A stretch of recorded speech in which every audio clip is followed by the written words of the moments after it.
Welcome friends, आप सभी का स्वागत है हमारी एक नई वीडियो में, जिसमें हम पढ़ेंगे क्लास 6 के चैप्टर नंबर 4 के बारे में, जिसमें हमें आकृतियों के बारे में समझना होगा कि कैसे ज्यामिति में आकृतियों को बनाया जाता है और उनका निर्माण कैसे होता है।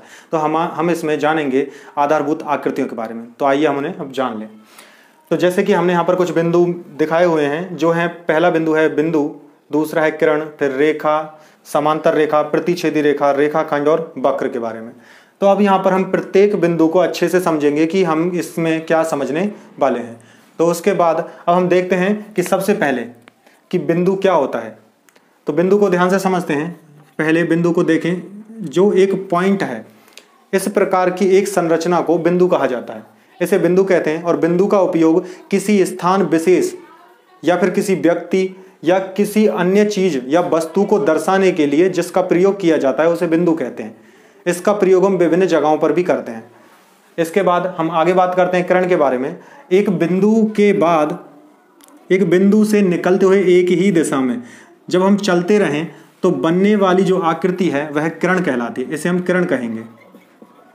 किरण के पास एक दिशा होती है, एक दिशा होती है और दिशा के अलावा हम कह सकते हैं कि बिंदु जो किरण होती है, किरण के एक दिशा होती है और किरण के पास एक अंतिम बिंदु होता है, एक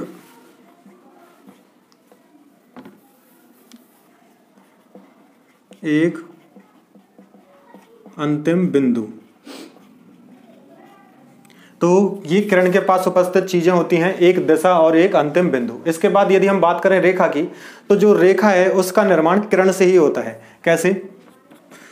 जब वो एक निश्चित बिंदु से एक दिशा में चलते रहें तो बनने वाली आकृति किरण कहलाती है। और इसके विपरीत दिशा में, किरण जिस दिशा में जा रही हो उसके विपरीत दिशा में एक और किरण हो, तो जब ये दोनों तरफ अनंत तक जाएं, जहां पर ये कभी रुके नहीं और लगातार चलती जाएं, तो इस प्रकार की जो संरचना बनती है इसे रेखा कहा जाता है। इसे हम रेखा कहते हैं। इस रेखा के पास में दिशा दो होती हैं, ये विपरीत दिशाओं में दोनों तरफ चलती रहती है, और लेकिन इसके पास कोई भी अंतिम बिंदु नहीं होता, क्योंकि जिस बिंदु से इनकी शुरुआत होती है वह बिंदु इन दोनों में समाहित हो जाता है। तो इसके पास दो दिशा होती हैं और कोई अंतिम बिंदु नहीं होता, अंतिम बिंदु नहीं होता है।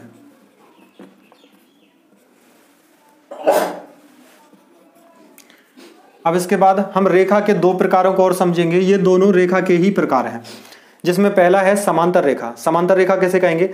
रेखा, जब एक रेखा कोई हमने खींच दी हो सीधी, जब हमने एक रेखा खींच दी है और उसके बाद जब एक दूसरी रेखा उसी के तरह और एक बराबर दूरी पर खींची जाए तो बनने वाली संरचना, जैसे इससे समान दूरी पर जो प्रत्येक बिंदु पर, चाहे उन बिंदुओं को हम यहाँ लें, चाहे वो यहाँ पर हों या यहाँ पर, तो इन दोनों बिंदुओं के बीच की दूरी यदि समान बनी रहे तब इस संरचना को समांतर रेखा कहा जाता है। तो समांतर जो रेखाएं होती हैं ये कभी एक दूसरे को नहीं काटती हैं, ये कभी एक दूसरे को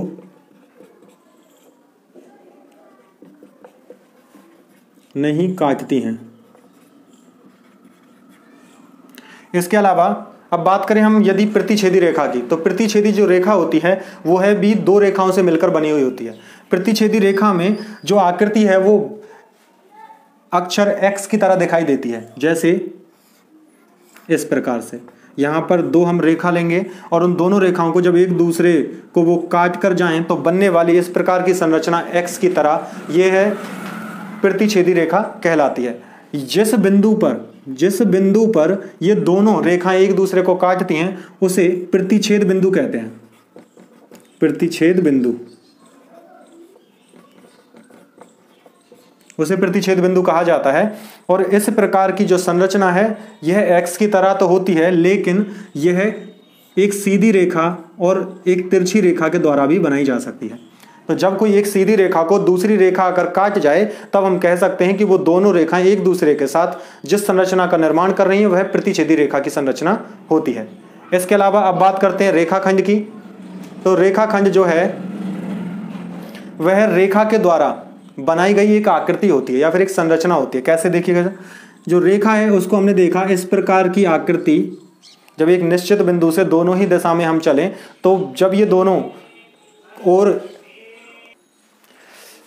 रेखा जिसमें दोनों तरफ दिशाएं जो होती हैं, इस रेखा पर यदि हम कोई भी स्थान पर दो बिंदु ले लें, एक स्थान पर बिंदु यहाँ लिया हमने और एक यहाँ पर, इसको हम ए नाम दे सकते हैं और इसको बी।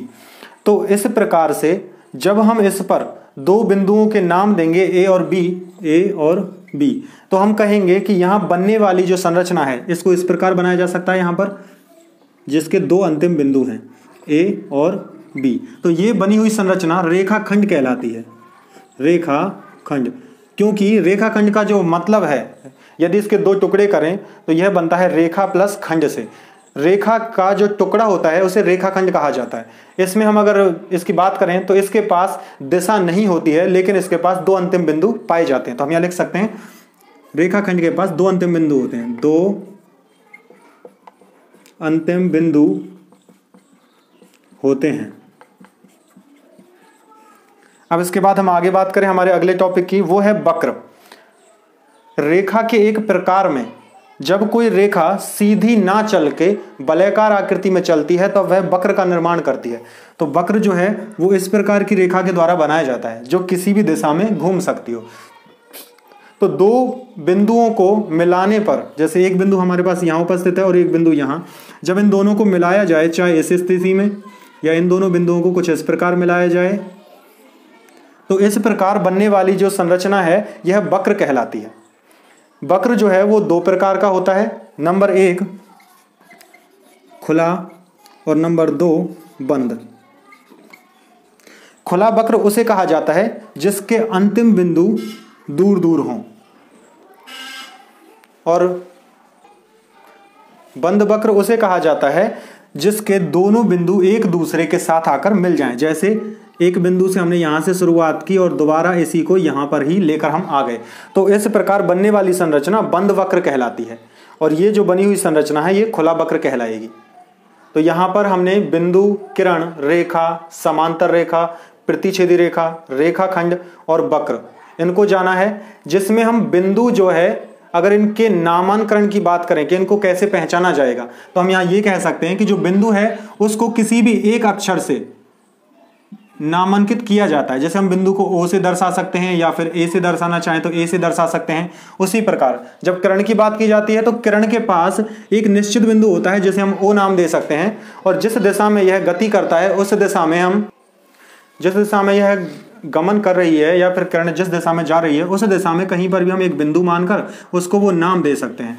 तो जब इसको नाम दिया जाता है ओ ए, तो हम इसको लिखेंगे ओ ए, और इसके ऊपर एक किरण के जैसा संरचना, किरण की जैसी संरचना बना देंगे, जिससे हमें पता चलता है कि जो ओ ए है वो एक किरण होगी। और इसी प्रकार यदि यहाँ पर हम दो बिंदु मान लें, एक इधर और एक इधर, इसे ए नाम दें और इसे बी नाम दें, तो यहाँ पर ए और बी जो है इसके लिए दोनों तरफ तीर का निशान लगाते हुए एक छोटी संरचना इनके ऊपर बनाई जाए तो हम इससे पता लगा सकते हैं कि जो ए बी है वो एक रेखा होगी, क्योंकि रेखा दोनों दिशा में गमन करती है, इस कारण से इसको रेखा समझा जा सकता है। इसके अलावा समांतर रेखा के लिए हमें आवश्यकता होती है कि जब हम समांतर रेखा बनाते हैं तब वहां पर दो खड़ी लाइनें, इस प्रकार से दो ऊर्ध्वाधर जो लाइनें होती हैं उनको बनाया जाता है। ये समांतर रेखा को संयोजित करती हैं या फिर उसका निर्माण करती हैं। समांतर रेखा के बाद में जब प्रतिच्छेदी रेखा के चिन्ह को हम दर्शाते हैं तो या तो इसके चिन्ह को दर्शाने के लिए हम एक्स का निर्माण कर सकते हैं या फिर हम प्रतिच्छेदी रेखा को दर्शाने के लिए प्रतिच्छेदी शब्द का प्रयोग कर सकते हैं। अब आगे बात करते हैं हम रेखाखंड की। जब रेखाखंड को दर्शाना होता है तो हम जानते हैं कि रेखाखंड के पास दो अंतिम बिंदु होते हैं। इसी कारण से जब इसका नाम लिखा जाता है ए बी तो इसके ऊपर एक सीधी रेखा बंधनी लगा सकते हैं या फिर एक सीधी ऐसी रेखा खींच सकते हैं जिसके दो अंतिम बिंदु दिखाई दे रहे हों, जिस पर हमें तीर के निशान लगाने की आवश्यकता नहीं होती है। अब इसके बाद इस प्रकार हम यहाँ पर आसानी से इनके चिन्ह के बारे में समझ पाए हैं। अब हम बात करेंगे हमारे अगले टॉपिक के बारे में, तो आइए अब उन्हें हम देखें। तो आइए अब हम हमारे अगले टॉपिक पर ध्यान देते हैं जो है बहुभुज। तो पहले हम जान लें कि बहुभुज होता क्या है। जो हम यहाँ पर कह सकते हैं कि रेखाखंडों, या तो हम कहें कि रेखाखंडों, इसका मतलब होता है कि दो से अधिक रेखाखंड होंगे क्योंकि वह बहुवचन का शब्द है। और इसके अलावा यह हम कह सकते हैं दो से अधिक रेखाखंडों के द्वारा बनी बंद आकृति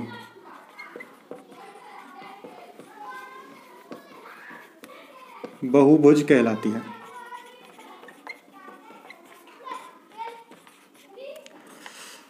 तो दो से अधिक रेखाखंडों के द्वारा बनी बंद आकृति को बहुभुज कहा जाता है। जो बहुभुज है वह विभिन्न प्रकार के होते हैं। भुजाओं के आधार पर इनका नामांकरण भी किया जाता है। जिसके पास 3 भुजाएं होती हैं उसे त्रिभुज कहते हैं, जिसके पास 4 भुजाएं होती हैं उसे चतुर्भुज कहा जाता है, जिसके पास 5 भुजाएं होती हैं उसे पंचभुज कहा जाता है। इसी प्रकार षटभुज होता है, सप्तभुज होता है, अष्टभुज है, नवभुज है। इसी प्रकार से अन्य आकृतियां भी और बनती हैं।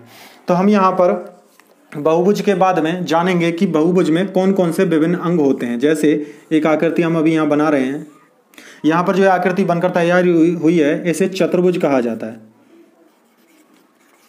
चतुर्भुज का मतलब होता है जिसके पास 4 भुजाएं हों। इसका नाम अगर हम लिखें A, B, C और D, तो जो हमने बिंदु लिखे हैं A, B, C और D, इन बिंदुओं को जहां पर दोनों रेखाखंड एक दूसरे से आकर मिल रहे हैं, इन रेखाखंडों को शीर्ष कहा जाता है। यहां पर B शीर्ष है जिसको हम A, B, C, D लिख सकते हैं। इसके अलावा यहां पर AB, BC, CD और DA या फिर AD, ये विभिन्न जो रेखाएं दिखाई दे रही हैं हमें, रेखाखंड जो दिखाई दे रहे हैं, इन्हें भुजा कहा जाता है। तो इन्हें हम भुजा कहेंगे। भुजा जो है वो AB, BC, CD और DA होंगी। इनके अलावा इसमें पाए जाने वाली अगला भाग है वो होता है विकर्ण। जब विपरीत शीर्ष A और C, जैसे A के सामने वाला शीर्ष C है और B के सामने वाला शीर्ष D है, जब विपरीत शीर्षों को एक दूसरे से मिलाया जाए तो जिस रेखाखंड का निर्माण होता है उसे विकर्ण कहा जाता है। इसे विकर्ण कहते हैं। यह किसी चतुर्भुज में विपरीत शीर्षों को मिलाने पर बनता है और यह किसी चतुर्भुज में 2 होते हैं।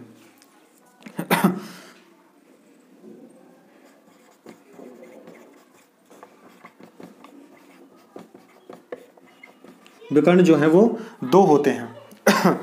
और इसके अलावा अब हम जाने यहां पर अगले टॉपिक को, वो है कोण, कि यहां शीर्ष पर, किसी भी शीर्ष पर 2 भुजाओं के द्वारा बनी हुई जो संरचना है वह कोण कहलाती है।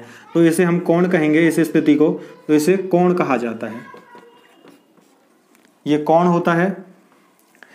शीर्ष जो है किसी भी चतुर्भुज में 4 पाए जाते हैं। भुजा जो है वो 2 प्रकार की होती हैं। चतुर्भुज में जो भुजाएं होती हैं या फिर किसी पंचभुज या षटभुज, किसी भी बहुभुज की हम बात करें तो उसमें पाई जाने वाली जो भुजाएं हैं वो 2 प्रकार की होती हैं। नंबर 1 वो होती है आसन्न भुजा, आसन्न भुजा। और नंबर 2 पर आता है सम्मुख भुजा, सम्मुख भुजा। उसी प्रकार से जो शीर्ष है वह आसन्न शीर्ष और सम्मुख शीर्ष भी होते हैं, और जो कोण हैं वो भी आसन्न कोण और सम्मुख कोण भी होते हैं। तो इनको भी हम 2 भागों में पहले बांट लेते हैं, आसन्न कोण और सम्मुख कोण। और इसी प्रकार से शीर्ष को भी 2 भागों में बांट लेते हैं। नंबर 1 आसन्न शीर्ष और सम्मुख शीर्ष। तो सबसे पहले हम जान लें कि आसन्न शीर्ष या फिर आसन्न भुजा या आसन्न कोण क्या होते हैं। आसन्न शब्द का मतलब होता है साथ में लगा हुआ। जब कोई शीर्ष एक ही साथ उसके लगा हुआ हो या फिर कोई भुजा दूसरी भुजा के साथ में लगी हुई हो, जैसे यहाँ पर हम देखें AB जो भुजा है वह BC भुजा के साथ बिल्कुल लगी हुई है, उसके दूसरे अंतिम बिंदु से जुड़कर आगे बढ़ रही है। तो इस प्रकार की यहाँ पर AB जो भुजा है वह BC भुजा के साथ लगी हुई है। इस प्रकार की स्थिति में हम कहेंगे कि ये जो दोनों ही भुजाएं हैं इनको आसन्न भुजा कहा जाएगा। जो भुजा एक दूसरे के साथ लगी हुई होती है उन्हें आसन्न भुजा कहते हैं। और उसके अलावा जब एक ही भुजा के 2 शीर्ष होते हैं, जैसे कि A और B, एक ही भुजा के जब 2 शीर्ष होते हैं तो उन्हें आसन्न शीर्ष कहा जाता है। और सम्मुख शीर्ष उन्हें कहा जाता है जो विपरीत दिशा में उपस्थित होते हैं। जैसे A के विपरीत दिशा में C उपस्थित है तो ये इसके विपरीत शीर्ष या फिर सम्मुख शीर्ष कहलाते हैं।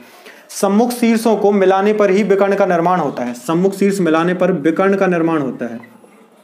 विकर्ण के निर्माण में सम्मुख शीर्ष का उपयोग किया जाता है। अब बात करें यदि हम सम्मुख भुजा की, तो जो भुजाएं आमने सामने होती हैं, जिनके अंतिम बिंदु उसके किसी दिस भुजा से नहीं मिल रहे हों, उसे हम उसकी सम्मुख भुजा कहते हैं। जैसे AB जो है उसके सम्मुख भुजा CD होगी। CD और AB जो है वो एक दूसरे की सम्मुख भुजाएं हैं। और इसके अलावा यदि AB और AB के बाद में BC या फिर AD की बात करें तो ये दोनों ही भुजाएं यहाँ AB की आसन्न भुजाएं। अब बात करें आसन्न कोण और सम्मुख कोण की, तो उसी प्रकार जैसे हमने भुजाओं में देखा वैसा ही यहाँ होगा। जो कोण आमने सामने होंगे वो सम्मुख कोण कहलाएंगे, और जो कोण एक भुजा के अंतिम बिंदुओं पर बने हुए होंगे उन कोणों को आसन्न कोण कहा जाएगा।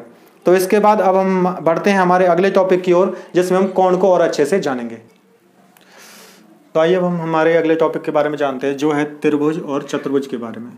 जैसा कि प्रश्नावली में हमारे में दिया हुआ है, उसमें हम जानेंगे कि कैसे यदि हमारे सामने त्रिभुज की आकृति दे दी जाए तो वहां पर उपस्थित रेखा, रेखाखंड या फिर बिंदु को हम कैसे पहचान सकते हैं कि वो कहाँ होगा।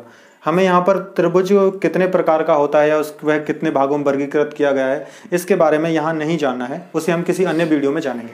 तो देखिए, जो बिंदु हमें दिए हुए हैं कि P, Q और R, जो यहाँ पर P, Q, R जो दिए हुए हैं, ये त्रिभुज के शीर्ष कहलाते हैं।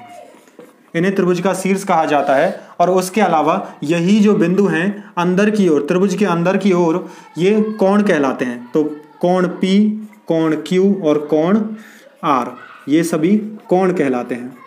त्रिभुज के अंदर यदि कोई बिंदु स्थित है, जैसे यहाँ पर हम O बिंदु लिखें, तो ये अंदर वाला जो बिंदु होगा इसे अवयंतर कहा जाता है, अवयंतर। और उसके अलावा यदि कोई बिंदु बाहर उपस्थित है, जिसका नाम यदि हम X रखें, तो बाहर वाला बिंदु जो है ये बहिर्भाग कहलाता है, बहिर्भाग कहलाता है। और इसके अलावा इसी प्रकार से जो अन्य बिंदु हैं वो हमें चतुर्भुज में भी देखने को मिलते हैं। तो हम यहाँ पर देखें, जो शीर्ष हैं वो होंगे A, B, C और D। ये चारों जो शीर्ष हैं, बिंदु हैं, ये हमारे शीर्ष कहलाएंगे। और इनके अलावा यहाँ पर हम देखेंगे कि अंदर की ओर बनने वाली ये संरचना जो है, ये इनके कोण भी कहलाएंगे। और उसी प्रकार से यदि कोई चतुर्भुज में अंदर कोई बिंदु उपस्थित है, जिसका नाम यदि हम P रखें, तो यह अंदर वाला बिंदु जो है वो अवयंतर कहलाता है। और बाहर कोई इसके कोई बिंदु उपस्थित हो तो हम उसको Q नाम दें, तो उसके अलावा यह बिंदु बहिर्भाग कहलाएगा। तो इसी प्रकार से अब हम हमारे अगले टॉपिक की ओर बढ़ते हैं, तो जानेंगे अब हम वृत्त के बारे में। तो देखिए, अब हम हमारे अगले पॉइंट पर बात करते हैं, जिसका नाम है वृत्त। तो यहाँ पर वृत्त में जिन पॉइंटों को मैंने दर्शाया है वो आपको देखने में थोड़े अजीब लग सकते हैं, लेकिन ये हमारे लिए बहुत महत्वपूर्ण होते हैं। तो हम शुरुआत करेंगे सबसे पहले उस बिंदु से जहाँ पर यह सभी जगह से बराबर दूरी पर स्थित होती है रेखा, तो इसे कहा जाता है केंद्र, जो सबसे मध्य में स्थित होता है। केंद्र के बाद में हम यहाँ पर बात कर रहे हैं दूसरे बिंदु की, जो यदि केंद्र से और बाहर की ओर जो ये रेखा खींची गई है गोल, इस गोल रेखा को कहा जाता है परिधि, जो हमने इसका नाम यहाँ पर लिखा है। और केंद्र से लेकर परिधि तक की जो दूरी होती है उसे कहा जाता है त्रिज्या। परिधि हमने जान लिया, त्रिज्या के जान लिया है। त्रिज्या को यदि दोगुना कर दें, इधर हमने केंद्र से परिधि तक की दूरी रखी है और फिर दोबारा से उसके जस्ट विपरीत दिशा में बराबर की दूरी रखी जाए, तो दो त्रिज्याएं मिलकर एक सीधी जब रेखा बनाती हैं तो उसे कहा जाता है व्यास। जब दो त्रिज्याओं को एक तरफ रखा जाए और उनके द्वारा बनी हुई जो घिरी आकृति होती है उसे कहा जाता है त्रिज्यखंड। और जब वृत्त की परिधि पर दो बिंदुओं को एक साथ ले लिया जाए और उनको जब एक दूसरे से मिला दिया जाता है तो बनने वाली रेखाखंड जो है उसे जीवा कहा जाता है। वृत्त की जो सबसे बड़ी जीवा है ना, वो वृत्त के केंद्र से होकर जाती है, जिसका नाम होता है व्यास। व्यास भी एक जीवा ही होती है।